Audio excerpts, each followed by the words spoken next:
আমাদের বান্ধবীদের গ্রুপের মধ্যে আরও একজনের বার্থডে আছে, তার জন্য আমরা ফার্স্টে কেক নিতে চলে এসেছি। হ্যাঁ, আমি কেকের উপরে সিঙ্গারা লিখছি, কারণ কলেজে আমরা তাকে সিঙ্গারা বলে ডাকতাম।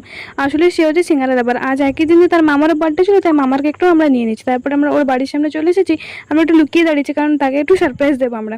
ওই যে ওর বাড়ির সামনে চলে এসেছি, ও তো পুরো সারপ্রাইজ আমাদের দেখে। ওকে খুব বড় একটা সারপ্রাইজ দেবো, তাই জন্য ওর চোখ বাঁধা হচ্ছে। এই যে ওকে ডিম ময়দা স্প্রাইট না থামস আপ ছিল, পুরো মাখিয়ে দেওয়া হয়েছে। তারপর ওটা ফ্রেশ হতে গেলে, ফ্রেশ আসলে কেক কাটবো আমরা। Happy birthday to you. Happy birthday to you. Happy birthday, Singara Mama. Happy birthday to you. Birthday গেলে সারপ্রাইজ পেতে কার না ভালো লাগে, যারা সারপ্রাইজ দেয় তাদের ট্রিট নিতেও ততটাই ভালো লাগে। তো আমাদের আজকে বিরিয়ানি ট্রিট দেবে, তাই জন্য আমরা সবাই মিলে চলে এসেছি। যতটুকু সময় আছে সবাই গল্প করতে খুবই ব্যস্ত, তো আমরা আজকে বিরিয়ানি এনজয় করি। তোমাদের সঙ্গে কালকে একটা নতুন ভিডিওতে আবার দেখা হচ্ছে। আজকের মধ্যে বাই বাই।